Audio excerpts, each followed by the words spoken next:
Hey everyone, it's Michael Baltos from Orderflows, and this is the market recap for Wednesday, June 7, 2017. Now, again, I apologize, the room wasn't up today. There was some issues with the web host for the room, and I hope to have it resolved by Thursday to have the room up and running. Now, today's Wednesday, tomorrow is Thursday, and you've got a lot of stuff. In the UK, you got the general election. Obviously, in the US, you've got the James Comey testimony. And the markets were kind of quiet actually in the morning in the U.S. time.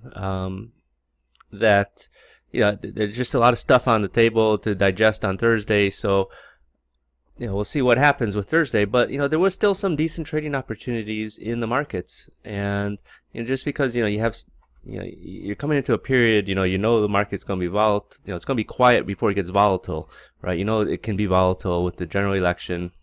I don't say it's going to be volatile because of the Comey testimony, but it's something that really must see TV. People really want to know what he's got to say, even though he's already released his statement. But the way you turn on the news channels, they all got the countdown to James Comey testimony. They're really making a meal out of it. But more people I think are interested in the NBA Finals than the Comey testimony. But by watching the news, you'll think it's the biggest thing since the moon landing. Now, before I get started, a brief disclaimer: this presentation is for educational and informational purposes only, should not be considered a solicitation to buy or sell a futures contract or make any other type of investment decision. Futures trading contains substantial risk and is not for every investor. An investor could potentially lose all or more than the initial investment. Risk capital is money that can be lost without jeopardizing one's financial security or a lifestyle. Only risk capital should be used for trading, and only those with sufficient risk capital should consider trading. Past performance is not necessarily indicative of future results. I go through that disclaimer again. I want to discourage people that think that Orderflow is the missing, is the magic lamp that you just rub and the genie appears and grants you your wishes, or something that turns your computer into an ATM machine. No, it takes work. You got to put in some time and effort to understand what's happening in the market before you can make good trading decisions. It's not a red light, green light system. The tools that I use in this presentation are the Orderflows Trader, which is the footprint, volume footprint chart, and the Delta Scalper indicator, which is an additional indicator that we created for use with Orderflow. So I'm not going to talk about too many different markets today, but the first market I want to talk about was bonds. Bonds gave some really nice signals this morning. Here, this is 807. You got a high, you got a ratio with a divergence. Boom! I tell you, ratio with divergence on a high or a low, trade it. What does it do? It trades from your high down to your low. It wasn't the biggest move. We had a very tight range, but then what happens on your low? You get another divergence, another ratio, and then you rally up. Then you come in here, you come up towards the opening price. Got some trap sellers in there. You can see here this doji bar. You can see some very heavy volume going through around this level up here. Even in here, you're seeing some more heavy volume, and you sell off again back down into the lows, make new lows. You got a stack sell and balance here. You go lower. On this low, you have a divergence. Now you have here three imbalances. They're not stacked in the purest sense, the way you have three stacked here, one on top of each other. You got two stacked together, and then your regular order flow number, black number, then 824. So it's a multiple imbalance bar. It's still important, right? Even though it's not stacked and visually it looks prettier in the sense that you have a stacked imbalance, you still have a 4-range bar with 5 price levels, and 3 of them are imbalances. To me, that's very important. The market does rally up off that a bit here. Whoops, here we go. So we go up from the 19 level all the way up to the 25, 26 level. Sticking with the interest rates, we'll talk about 5 years really quick since we're there. And again, it was kind of similar to the bonds this morning in the sense that, very early, around midnight last night. Again, I'm not a big advocate of saying trading 5 years, or especially 5 years in the middle of the night, because it can move very slowly. And but in the middle of the night, midnight time, somewhere around there, you had a ratio bounds low, you had a divergence, and you rally up. You got a nice rally there in the 5 years. But then later again, we test that low. The first time we traded some heavy volume, 705, 288. Got down here, you've got a ratio, you got a divergence, you got Delta Scalper, you got price rejector, you got literally everything in the kitchen sink coming in there, telling you to buy this low, and you rally up from the 14 area up to the 16 area. Then you start selling off. You got ratio, down into these new lows down here, where you got the Delta Scalper again giving you another buy as you start your rally back up again. going into the 1 o'clock time. What else? Give me a sec here. It's fine. Okay, this is Euro currency really quick. Now we have our low here at 537. Right after it, you got the Delta scalper giving a buy. Do rally up a little bit. You hit a ratio right up here. You got a single print. You trade right back down into the lows. Go sideways. Delta scalper giving you a sell here. Now it's a sell. It's a red bar. I like it, but when I'm trading around lows, I'm looking for reasons to be buying near the lows rather than sell it that we can possibly make new lows. I just think it has more of a capacity for the market to rally off a low than sell into new lows and keep going lower. I mean, that's just me.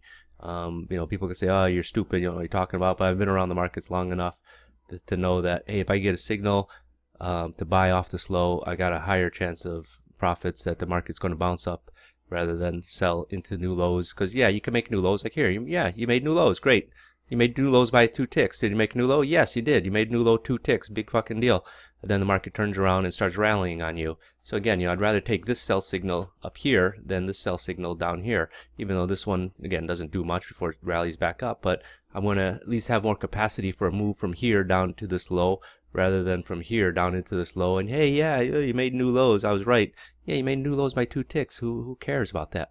I said I'd rather sell this going, way up here into the low. It's going to give you a lot more, than this. But anyway, that's me. Here you got a Delta scalper. This one didn't work out. You don't have a ratio up here. This is a Delta surge. Just went sideways on you. You have a doji bar with the Delta scalper giving you a buy. Again, it's a doji bar. I don't really like to trade those per se, in the sense that I find them kind of neutral in the whole order flow analysis. So I'm not really keen on taking any sort of signals based off of that. Then we start rallying. You get up here. Now this is interesting. Okay, so you have this Delta scalper giving you a sell here. Does it go lower? Yeah, but then you get this hammer.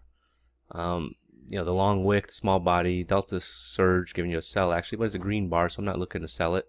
But I like that you have this imbalance in here.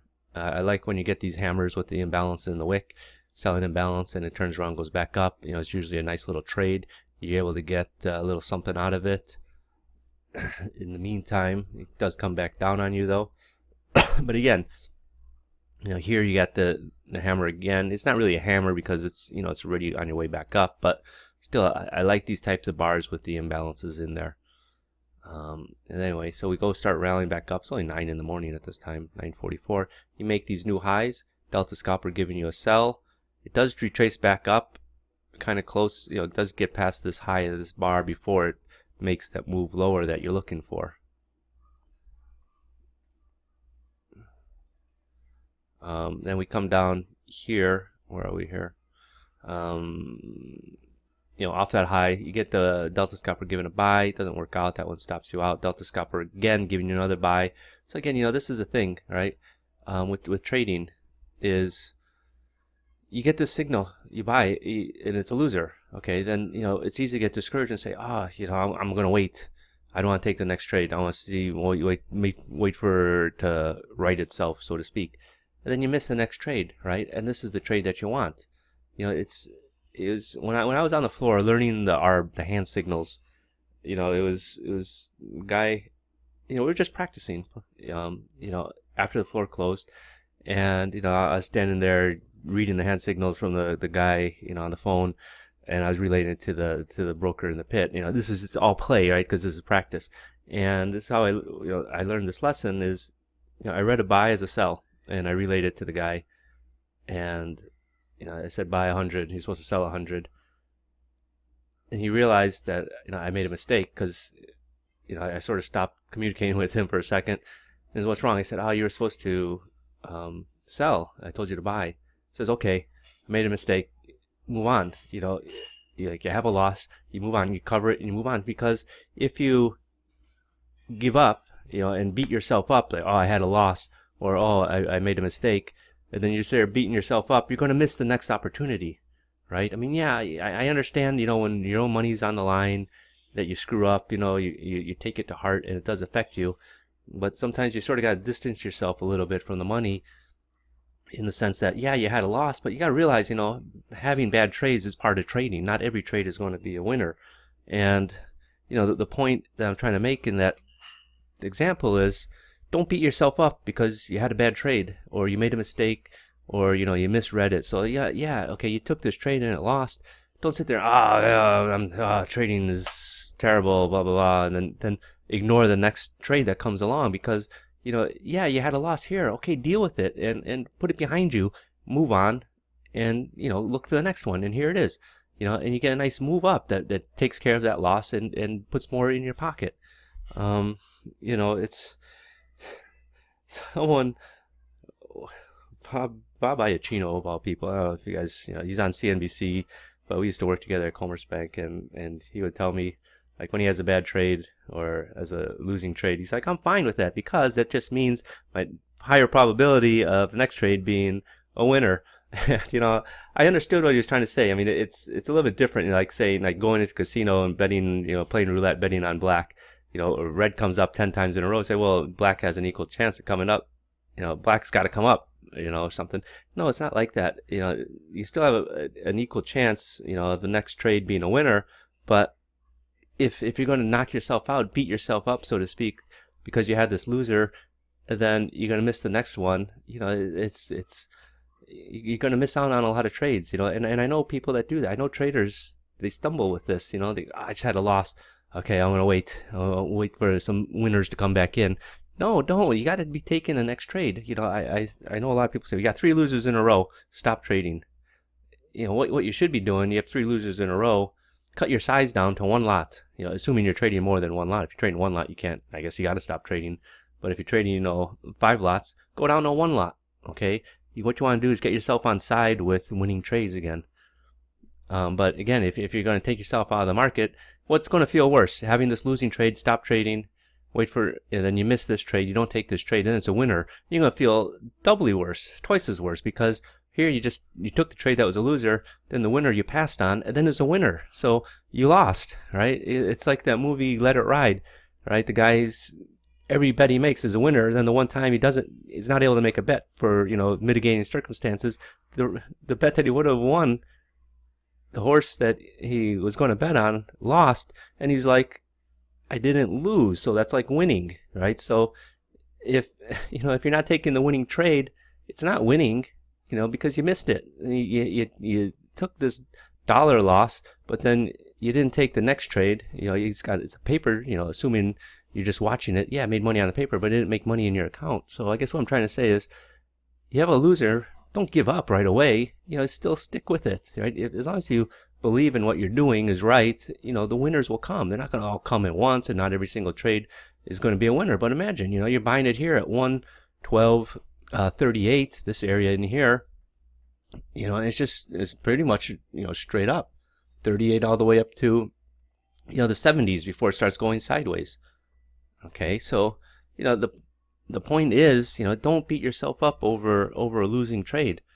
Stick around, keep your wits about you and, look for the next trading opportunity. Okay, so the last market I want to talk about really quick is NASDAQ. And again, I talk a lot about trade setups and, what you should look for. Again, if there's only one setup you could take a divergence with a ratio, period. That's it. Okay, and here, if you took it, you're in your high in the NASDAQ, 58.82. You're getting short somewhere around 58.80, 58.81. And boom, you have a nice, it just sells off very nicely. Again, where are you going to cover it? I don't know. Maybe cover it at 70. Works its way back up. Doesn't hit a low, but it's a swing low. And then you're just getting some, some signals. Delta scalper here doesn't work out.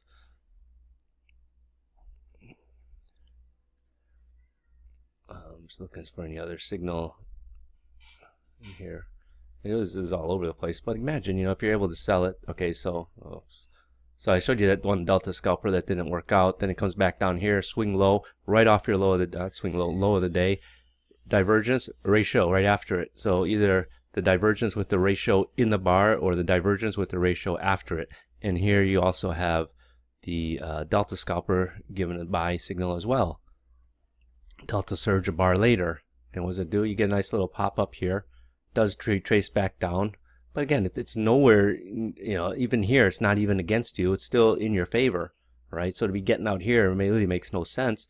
So, imagine you're buying it somewhere around, 60 and a half, 61, and what's it do? You had a sell signal right off your high of the day. You got a buy signal right off your low of the day, at that time, so it trades all the way back up, from 61 back up into the mid 70s. Okay, you got Delta surge given a sell there. It's still in the money here. It's still all this time, it's in the money at some point. Honestly, here, if I see the market just going like this, it's time to get out. So, 61 all the way up into the low 70s. So, that was it. So I don't want to go on too much. I'm still getting caught up on everything. Hopefully the trading room will be back up on Thursday. It's going to be an interesting day with the markets, I think. And it'll probably be quiet, though. I mean, quiet in the U.S. with this Comey testimony. I think it's just more people interested in seeing what he's got to say and how they can spin it. I don't think it's going to really affect the markets that much. And but really the UK election, I think, is also going to be very important as well. So thanks for watching this presentation. To learn more, visit my website, orderflows.com. And I'm still getting caught up on emails, guys. Fred, I did see you. I will reply to you, so not to worry. So thanks, everyone, and see you later. Bye-bye.